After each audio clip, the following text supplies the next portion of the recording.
Many people think Six Sigma, since it evolved from a manufacturing background, it can be applied only to manufacturing. Sir, I am working as a manager in a bank. Can I use Six Sigma? The answer is yes. Sir, I am a professor in a university. Can I implement Six Sigma? The answer is yes. Sir, I am working in logistics and supply chain. Is that Six Sigma applicable to me? Answer is yes. I'm working in pharma and healthcare. Is that Six Sigma applicable there? Answer is yes. Manufacturing, automotive, service, sales and marketing, you name the industry, Six Sigma can be applied there. That means it is only a philosophy. It will fit into any industry, any domain. It is a process-centric approach. You take care of the process, process will take care of the results, right? Every process will have set of input and then that will produce output. You want this is a philosophy, isn't it? It's every organization is simply a collection of n number of processes. If you understand that, you will understand Six Sigma can be applied in manufacturing as well as transactional processes, right? You can improve operational processes, improve the administrative process, improve business processes. You are an accounts manager, you can also use Six Sigma. You are an auditor, you can also use Six Sigma. You're a lawyer, then also Six Sigma can be applied, right? So Six Sigma can be applied everywhere. There is no limitation at all. Only thing you need to know is while implementing, tactically there will be difference, but fundamentally the philosophy is same, right?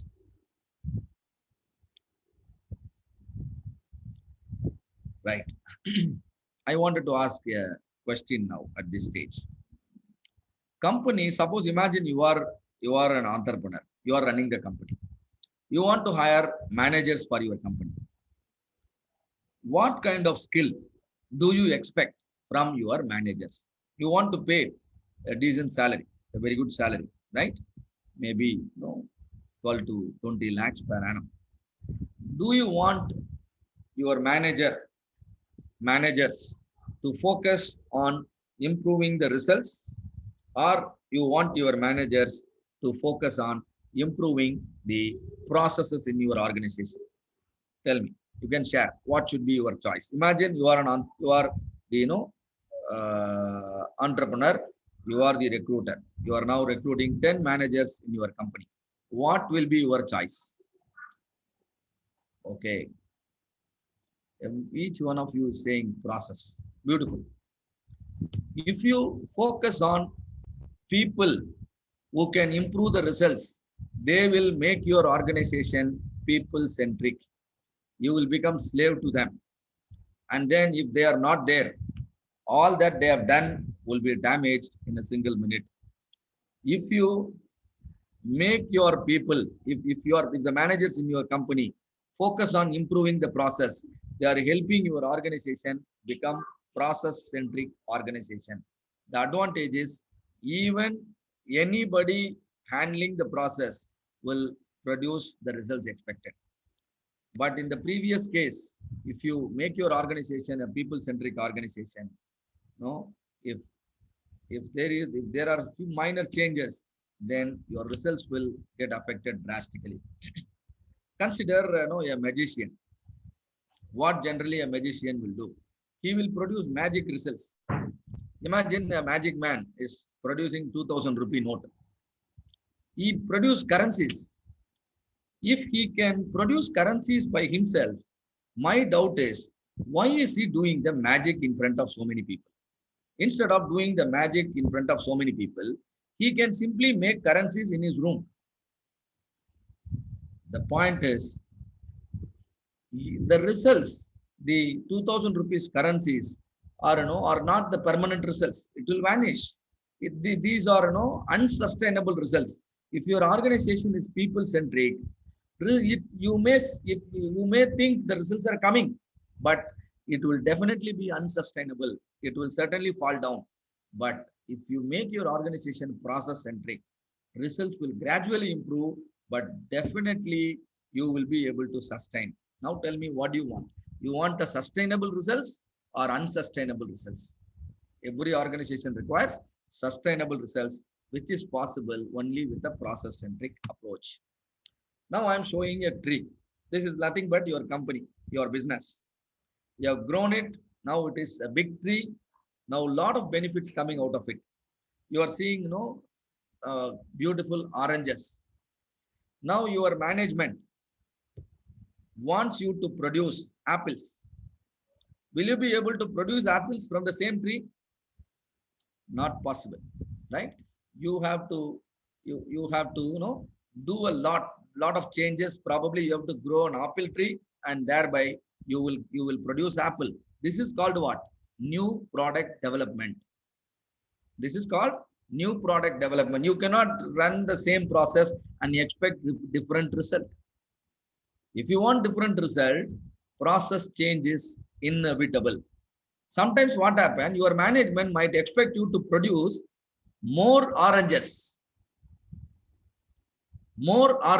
or your management might expect you to produce better oranges. Now, this is called improving current quality or improving current performance, right? If your management expects you to improve the quality of your current products, that is one thing. Suppose if your management wants you to completely produce a new product, that is called a new product development. Both have to be, both requires process improvement.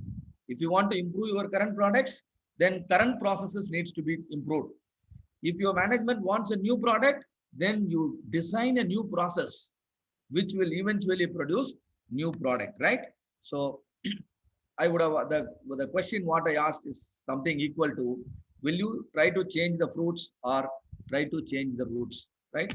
So it all depends on what your management wants, isn't it?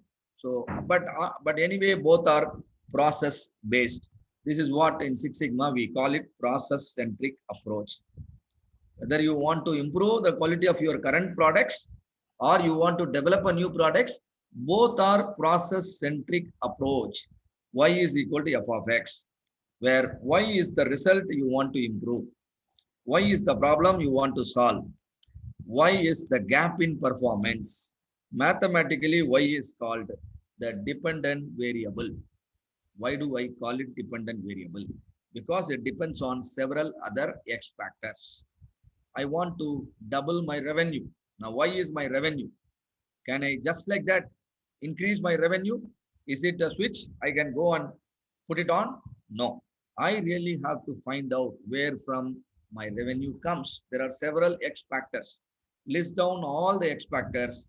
Those X factors are called independent variable, meaning that you can set it instantly. If you can set the factor instantly, they are called independent variable. It doesn't depend on anything else. For example, for you to achieve the required level of surface finish, you have to change the cutting tool angle. If you are able to change the cutting tool angle directly, cutting tool angle is a X variable. Surface finish is a Y variable, isn't it? So always you need to understand whether your problem is with respect to the X variable or with respect to the Y variable. If your problem is a Y variable problem, it is an opportunity for Six Sigma. And the process from which you identified the Y variable should be repeatable. That means the problem is recurring problem. If the problem is one-time problem, you really don't have to use such a superior methodology to solve it. If the problem is an X variable problem, you don't have to do a lot of analysis.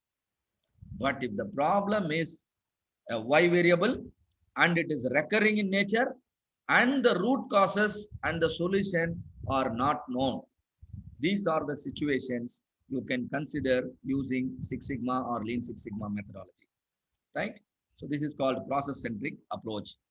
So whether you want to improve the quality of your current products, why do you want to improve the quality? You wanted to grow in the market.